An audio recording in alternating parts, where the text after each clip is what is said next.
बंधु बधूरत कही कियो, बचन निरुत्तर बाली।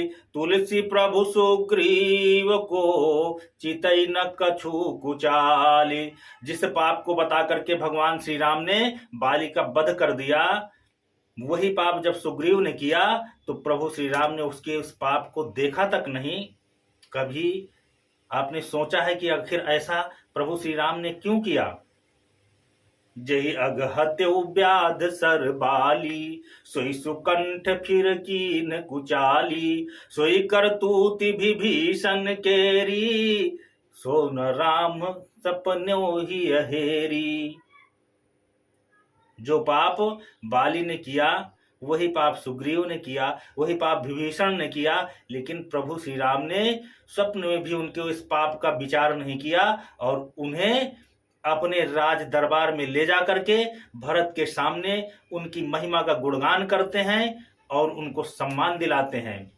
आखिर क्या बात थी ऐसी जो बाली को प्रभु श्री राम ने एक व्याध के तरीके वध कर दिया और उसी पाप के भागीदार विभीषण और सुग्रीव को प्रभु श्री राम अपना सखा बताते हैं। मित्रों, बाली उस समय का अत्यंत बलशाली योद्धा था। सारी शक्तियां बाली के पास थी। बाली उस समय का सर्वोच्च योद्धा, वीर, पराक्रमी और शक्ति संपन्न व्यक्ति था। लेकिन अगर उसके पास जो नहीं था वो धर्म, नीति और संस्कार, ये बाली में नहीं थे और इनसे विहीन व्यक्ति धरती में बोझ के समान ही होता है। उस समय अनीति का प्रवर्तक रावण अपनी शक्ति को संचित करके इस त्रैलोक्य में हाहाकार मचाने की तैयारी कर रहा था। बाली चाहता तो उस रावण की बढ़ती हुई शक्ति को रोक देता। रावण को बाली 6 महीने अपने कांख में दबा करके रखता है। रावण जब गिड़गिड़ाता है, हाथ पैर जोड़ता है तो बाली उसको छोड़ देता है। रावण जान जाता है कि वह बाली के लड़ने लायक नहीं है। बाली सामने वाले की आधी शक्ति स्वयं खींच लेता था। इतना सब कुछ होने के बाद भी बाली ने उस अनीति के प्रवर्तक रावण का विरोध नहीं किया और रावण शक्तिशाली होता चला गया और यहाँ के धर्मज्ञ लोगों का, संतों का, देवताओं का अपमान करने लगा, उनकी हत्याएं करवाने लगा, धार्मिक स्थानों को तहस नहस करने लगा। जही जही देश धेनुसुर पावहूं, नगर गांव पुर आग लगावहूं।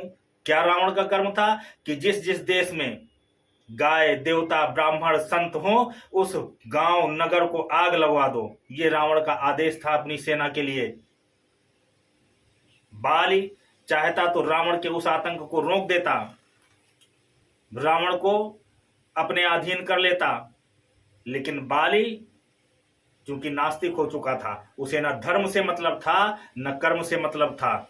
वह तो अपने केवल स्वतः सुखाए, अपने सुख के लिए केवल सब कुछ कर रहा था।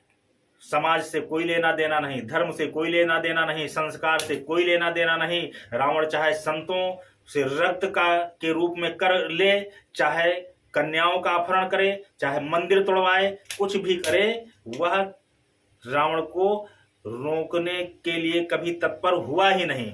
वह केवल अपने लिए जी रहा था और जो व्यक्ति शक्ति संपन्न होने के बाद केवल अपने लिए जीता है वह इस धरती का बोझ है, उसे जीने का अधिकार नहीं है। धर्म कार्य के लिए ऐसे लोगों की शक्ति को अपने साथ सम्मिलित करके उस शक्ति के बल पर अनीत के साथ युद्ध करो और उस युद्ध में विजयी होकर के इस धर्म भूमि पर धर्म की ध्वजा फहराओ। यही राम की नीति है, यही राम ने इस समाज को बताया है। रावण से युद्ध करने के लिए भगवान राम को भी शक्ति की जरूरत थी और शक्ति उस समय बाली के पास थी जो रावण से ज्यादा भी शक्तिशाली था, लेकिन रावण के संसाधन धर्म के विरुद्ध लड़ रहे थे। और बाली के जो संसाधन थे, बाली की जो शक्तियां थी, वो केवल स्वांतः सुखाय के लिए थी, अपने सुख के लिए थी, अपनी मौज मस्ती के लिए था, जिसका कोई उपयोग नहीं था। भगवान राम ने उस बाली को, उस नास्तिक बाली को मार करके उन सारी शक्तियों को अपने अनुचर, अपने अनुयायी, अपने भक्त सुग्रीव को दिया। स्वयं नहीं लिया, सुग्रीव को दिया। और सुग्रीव का उपयोग उन्होंने धर्म के राह पर, धर्म की शक्ति बढ़ाने के लिए, धर्म की स्थापना करने के लिए सुग्रीव को अपने साथ मिला करके उसकी शक्तियों का प्रयोग किया। यही राम की नीति है, यही राम का लक्ष्य है।